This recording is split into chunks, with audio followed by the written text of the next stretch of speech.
Terlepas dari alasan sebenarnya baliho Ganjar diturunkan, kita bisa melihat betapa banyaknya relawan dan pendukung Ganjar yang bersedia membantu. Mereka rela rumahnya dijadikan tempat baliho, meskipun kita tahu ini tahun politik dan selalu ada resiko yang akan mereka terima.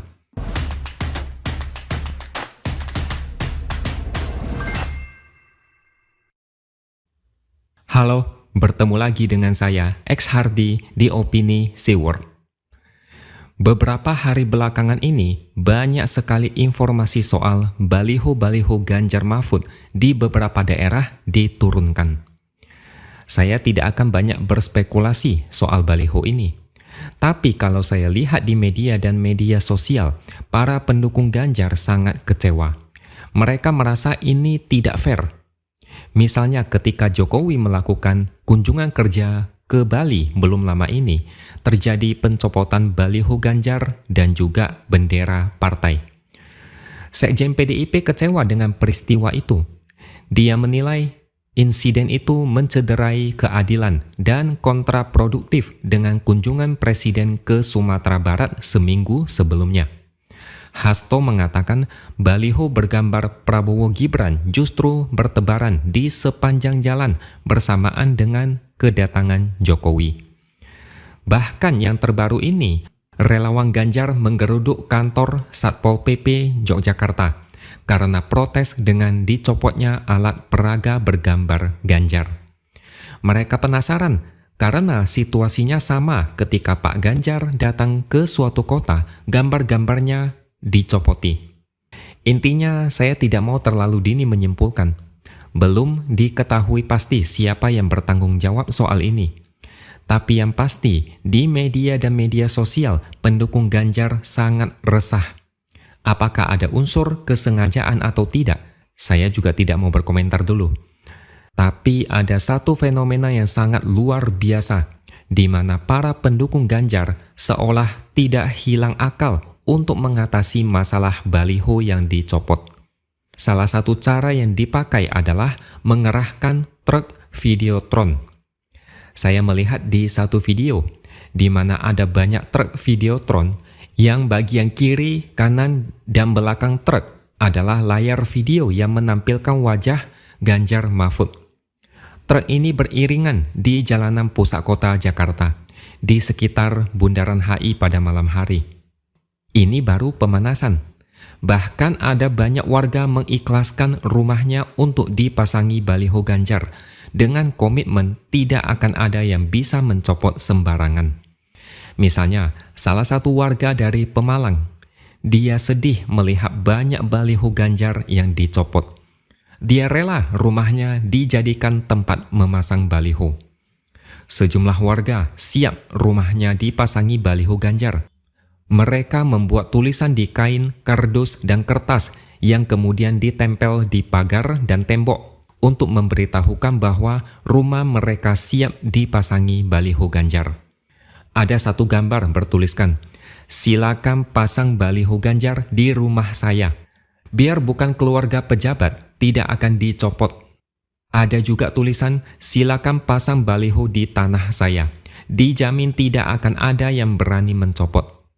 Ada lagi tulisan yang menurut saya sangat keren. Tulisannya begini, "Jangan khawatir, jangan takut. Maju tak gentar, membela yang benar. Baliho dihancurkan, silakan. Tapi rumah kami siap dipasangi baliho Ganjar dan Mahfud MD." Semua ini tersebar di banyak wilayah di seluruh Indonesia. Banyak warga yang bersedia membantu Ganjar. Kalau sudah begini, siapa lagi yang bisa mencopot? Bahkan siapa yang berani mencopot? Bukan cuma itu saja, para relawan dan pendukung Ganjar bahkan menggambar mural di dinding dengan tema Ganjar Mahfud. Kalau sudah begini, siapa yang bisa mencopot? Terlepas dari alasan sebenarnya baliho Ganjar diturunkan, kita bisa melihat betapa banyaknya relawan dan pendukung Ganjar yang bersedia membantu. Mereka rela rumahnya dijadikan tempat baliho. Meskipun kita tahu ini tahun politik dan selalu ada resiko yang akan mereka terima. Bisa saja ada intimidasi atau masalah lainnya. Tapi mereka tidak takut. Mereka rela melakukan itu demi mendukung Ganjar. Sebuah dukungan yang tulus akan selalu mencari cara yang kreatif dalam menyelesaikan permasalahan. Baliho banyak dicopot, tidak masalah. Bisa pakai rumah warga, bisa bikin mural, bisa pakai videotron keliling. Apalagi sekarang ada media sosial. Dan kebenaran akan selalu mencari jalannya sendiri. Meskipun dihadang, ditekan, dihalangi, dihentikan, perlawanan itu akan semakin besar. Baliho itu bukan masalah. Copot satu, tumbuh 1000. Satu dicopot akan melahirkan sebuah ketulusan dalam bentuk bantuan dari warga secara gratis. Bahkan ada yang menuduh ini adalah strategi play victim. Ada yang menuduh baliho dipasang sendiri, dicopot sendiri, lalu ngamuk-ngamuk dan merasa dijolimi. Tapi itu terserah mereka mau ngomong apa. Yang jelas, banyaknya warga yang ikhlas rumah dan tanahnya jadi tempat baliho menunjukkan bahwa betapa besarnya dukungan rakyat terhadap Ganjar. Baliho itu cuma alat, tapi yang paling utama adalah hati. Yang penting apa yang diperjuangkan Ganjar bisa sampai ke hati rakyat. Baliho bisa saja dicopot, alat peraga bisa saja disingkirkan, iklan bisa saja di-stop, tapi hati masyarakat yang mendukung Ganjar tidak akan pernah bisa dihentikan, apalagi dilenyapkan. Hati yang tulus seperti ini hanya bisa didapat dari calon pemimpin yang tegak lurus dengan aturan dari demokrasi. Bukan yang belok-belok sembarangan, menabrak aturan demi mencapai ambisi pribadi. Hati seperti ini tidak akan bisa disuap dengan apapun. Ini tentu saja sangat berbeda dengan baliho dari partai kecil yang berserak di mana-mana. Balihonya bikin sakit mata, merusak estetika dan keindahan kota. Kadang pasang di sembarangan tempat, di tiang listrik, bersandar di batang pohon, dekat taman, pinggir jalan, dan banyak lagi. Jumlahnya mungkin ngalah-ngalahin jumlah minimarket. Tiap beberapa ratus meter ada balihonya. Seandainya langit bisa ditempeli baliho, mungkin mereka akan tempel sebanyak mungkin. Ada yang bercanda mungkin jumlah balihonya lebih banyak daripada jumlah kadernya. Di tempat saya, balihonya berserak, seolah tidak ditindak. Tapi, meskipun baliho paling banyak jumlahnya, warga merasa muak dan tidak simpati.